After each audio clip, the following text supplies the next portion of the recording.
पालमपुर में शक्ति प्रदर्शन की तैयारी में आम आदमी पार्टी एक बार फिर से जुट गई है। फिर हिमाचल आएंगे अरविंद केजरीवाल। 12 जुलाई को पालमपुर आएंगे आम आदमी पार्टी के सुप्रीमो। इसके साथ ही यहां पर तिरंगा यात्रा के जरिए शक्ति प्रदर्शन करते हुए भी नजर आएंगे। इसके साथ ही उनके साथ पंजाब के मुख्यमंत्री भगवंत मान भी मौजूद रहेंगे। इससे पहले कुल्लू आए थे, कुल्लू में शक्ति प्रदर्शन करते हुए नजर आए थे और अब इसके बाद पालमपुर में शक्ति प्रदर्शन करेंगे। अरविंद केजरीवाल और भगवंत मान दोनों साथ में ही मौजूद रहेंगे अलग अलग जगहों पर।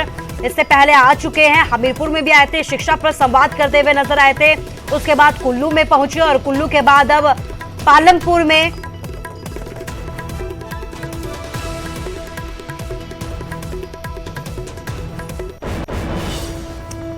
और एक और बड़ी खबर आपको बता रहे हैं, शिव भक्तों के लिए खुशखबरी है। श्रीखंड महादेव की धार्मिक यात्रा शुरू होने जा रही है। आज से श्रीखंड महादेव की यात्रा शुरू हो गई है।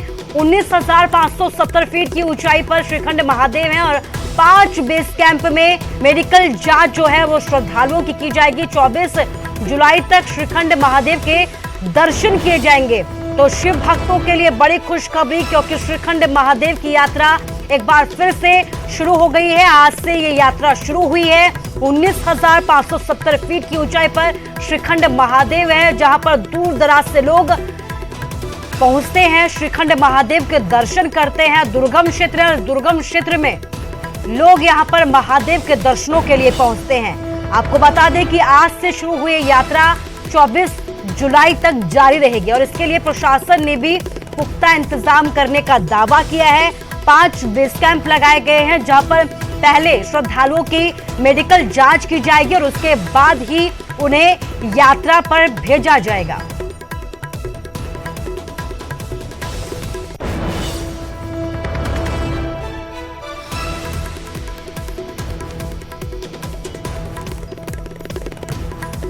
तो श्रीखंड महादेव की तस्वीरें आपको दिखा रहे हैं, जिसकी यात्रा आज से शुरू हो गई है। 19,570 फीट की ऊंचाई पर ये श्रीखंड महादेव विराजित हैं। हमारे साथ तुलसी भारती भी जुड़ गया। तुलसी, यात्रा शुरू हो चुकी है, कहां से यात्रा शुरू हो रही है, किस तरीके की तैयारी?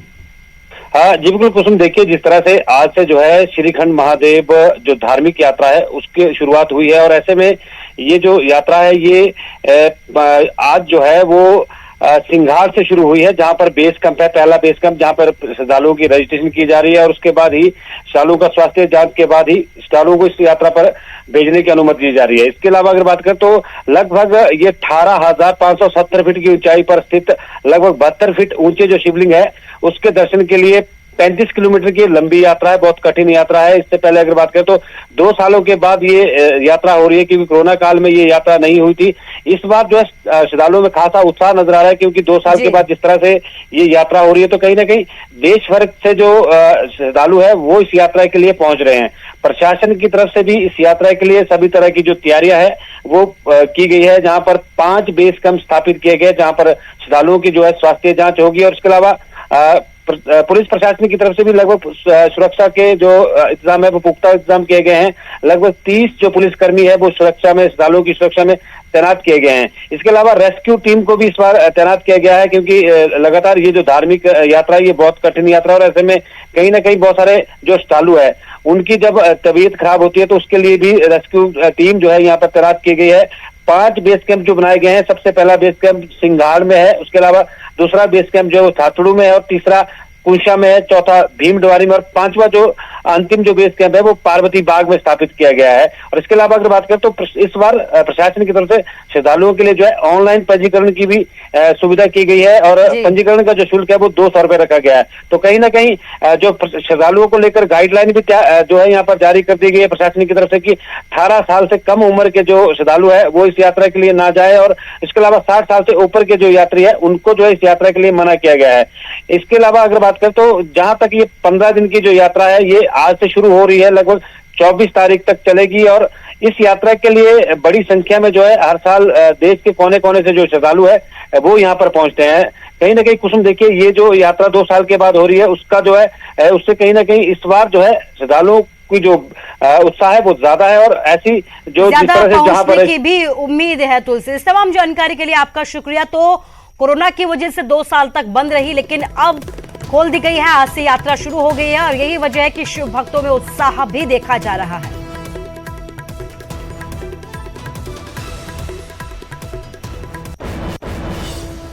नैना देवी के विधायक रामलाल ठाकुर ने गांव म्यूट के कारगिल में शहीद हुए सैनिक लांस नायक नंदलाल की स्मृति और सम्मान में बने शहीद लांस नायक नंदलाल यादगारी गेट की शुरुआत की और बीजेपी सरकार पर शहीदों को भूलने के आरोप भी लगाए।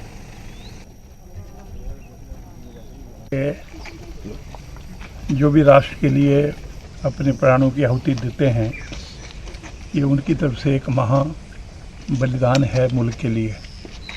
नंदलाल जी हमारे इस गांव के रहने वाले थे और फौज में जम्मू कश्मीर में तैनात थे और वहाँ पे शहीद हुए हैं।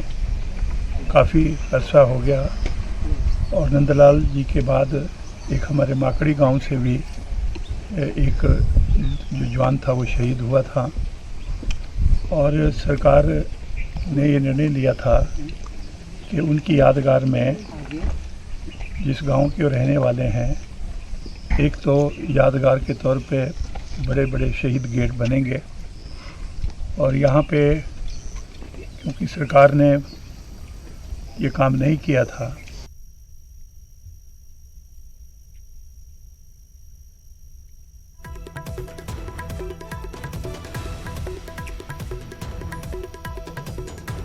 तो रामलाल ठाकुर यहां पर शहीदों के सम्मान में आयोजित कार्यक्रम में पहुंचे थे। कार्यक्रम के दौरान प्रदेश सरकार पर निशाने साधते हुए यहां पर नजर आए।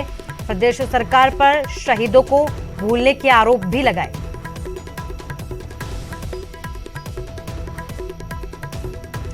लाहौल घाटी के प्रमुख बौद्ध शासुर गोम्पा में 2 दिन के छेसू मेले का आयोजन किया गया।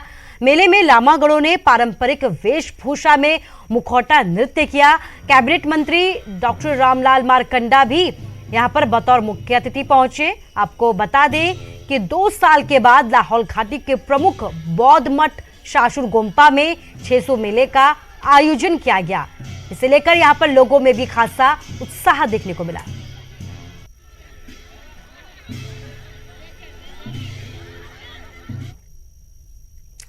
तो वहीं किन्नौर में भी 2 दिन के युवा उत्सव की धूम देखने को मिली। युवा सेवा और खेल विभाग की तरफ से कार्यक्रम का आयोजन किया गया था, जिसमें पारंपरिक लोक नृत्य, पारंपरिक समूह गान, पारंपरिक वाद्य यंत्र प्रतियोगिता भी करवाई गई। देखिए यहाँ की संस्कृति की एक झलक को, किन्नौर की संस्कृति की झलक दिखा रहे हैं, कैसे नाचते गाते इस उत्सव को यहाँ के लोग मनाते हुए नजर आ रहे हैं।